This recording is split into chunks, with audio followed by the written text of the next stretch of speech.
নমস্কার বন্ধুরা, কেমন আছো তোমরা? আশা করি ভালো আছো, সুস্থ আছো। আমার তোতাবলি চ্যানেলে তোমাদেরকে অনেক অনেক স্বাগত আর অনেক অনেক ভালোবাসা জানিয়ে আজকে একটি রেসিপি নিয়ে তোমাদের কাছে চলে এসেছি। উপকরণগুলো দেখে বুঝতেই পারছো, ঠিক ধরেছো। আজ আমি বানাচ্ছি গাছ পাঠার ঝোল কুচো চিংড়ি দিয়ে। গাছ পাঠা শুনে অবাক হচ্ছ? আমরা এঁচোড়কে বলি গাছ পাঠা। আজ আমি বানাবো এঁচোড় চিংড়ি। সবাই বানাতে জানে, আমি কিভাবে বানাই তোমাদের সাথে শেয়ার করব। দেখতে থাকো বন্ধুরা। মাংসর ঝোলকেও হাড় বানাবে একদম অল্প উপকরণ দিয়ে আমি কিভাবে এঁচোড় চিংড়ি বানাই, তোমরা দেখতে থাকো।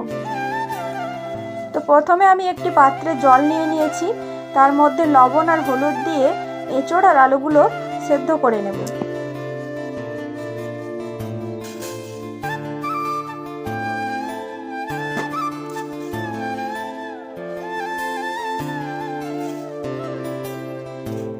তো এঁচোড় আর আলুগুলো সেদ্ধ করে আমি ফিরে আসছি।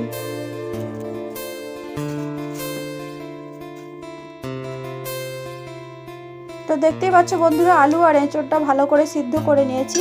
তারপর আমি একটি কড়াই বসিয়ে দিলাম, গ্যাস অন করে দিয়েছি। তো কড়াইয়ের মধ্যে আমি সরষের তেল দিয়ে দিচ্ছি। সরষের তেলেই পুরো রান্নাটা করব। তেল গরম হয়ে গেছে, এবার তেলের মধ্যে আমি কুচো চিংড়িগুলো ভালো করে ভেজে নেব।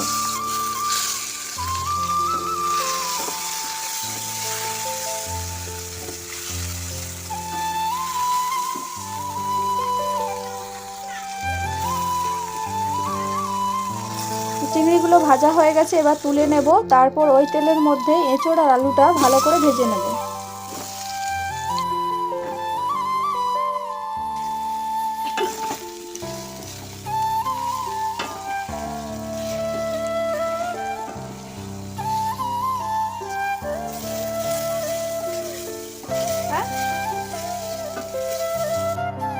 তো দেখতে পাচ্ছ বন্ধুরা, এঁচোড় আর আলুগুলো আমার ভালো করে ভাজা হয়ে গেছে। এবার আমি এঁচোড় আর আলুগুলো তুলে নেব।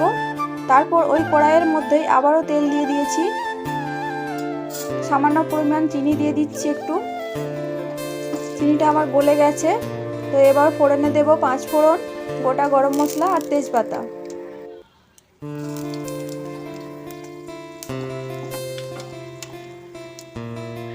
তারপর দিয়ে দিচ্ছি পেঁয়াজ কুচি।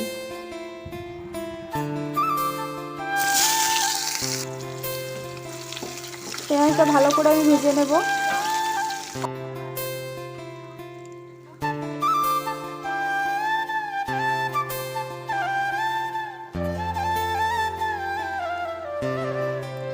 তারপর দিয়ে দেব টমেটো কুচি। টমেটোটা তেলের মধ্যে ভালো করে নেড়ে নেব আর অল্প পরিমাণ লবণ দিয়ে দেব। টমেটোর মধ্যে লবণ দিলে টমেটোটা নরম হয়ে যায়।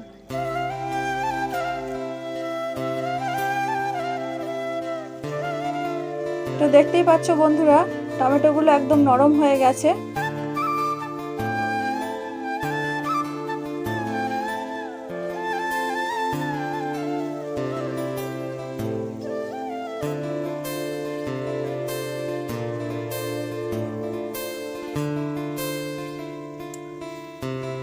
এবার আমি আদা রসুনের পেস্ট করে রেখেছি, তো এর মধ্যে আমি আদা রসুন বাটাটা দিয়ে দেব।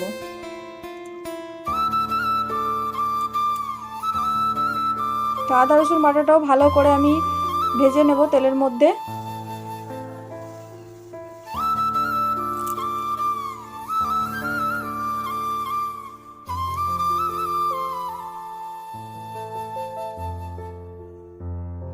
তো দেখতে পাচ্ছ বন্ধুরা, আদা রসুন বাটাটাও আমি ভালো করে ভেজে নিচ্ছি নেড়ে চেড়ে। তো এবার আমি ওই মশলার মধ্যেই আমি দিয়ে দিচ্ছি পরিমাণ মতো হলুদ গুঁড়ো, লঙ্কার গুঁড়ো, জিরের গুঁড়ো দিয়ে আমি ভালো করে কষে নেব মশলাটাকে। মশলা যত বেশি কষানো হবে রান্নাও ততটাই ভালো হবে।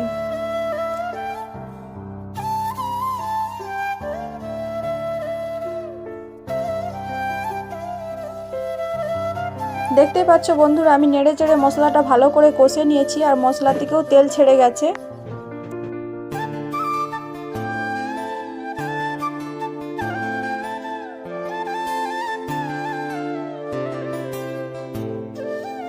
তো এবার মশলাটা ভালোভাবে কষানো হয়ে গেছে। মশলার মধ্যে আমি ভেজে রাখা এঁচোড় আর আলুগুলো দিয়ে দিচ্ছি। আবারও আমি ভালো করে কষে নেব, মশলাটা ভালো করে মিশিয়ে নেব এঁচোড়ের মধ্যে। বুঝতেই পারছো তোমরা, আমি এক হাতে ফোন আর এক হাতে রান্না করছি, তো তোমরা একটু ম্যানেজ করে দেখে নিও।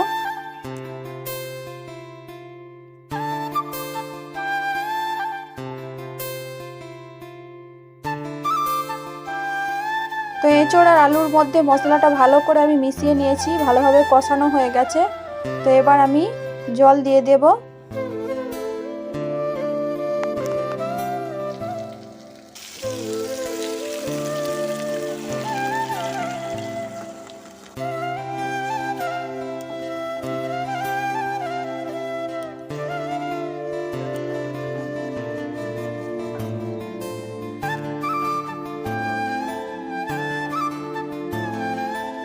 তো দেখতেই পাচ্ছ বন্ধুরা, কালারটা কেমন এসেছে, পুরো মাংসের ঝোলের মতো।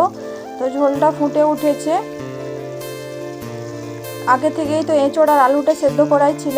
তো এই ঝোলের মধ্যে আমি কুচো চিংড়িগুলো দিয়ে দেব।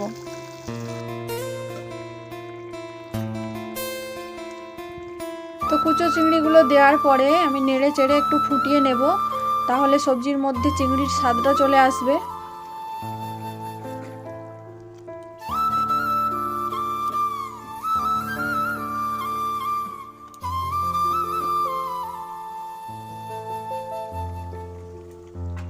তো বন্ধুরা, আমার রেসিপিটি একদম কমপ্লিট হয়ে গেছে, কুচো চিংড়ি দিয়ে গাছপাঠার ঝোল বা এঁচোড় চিংড়ি।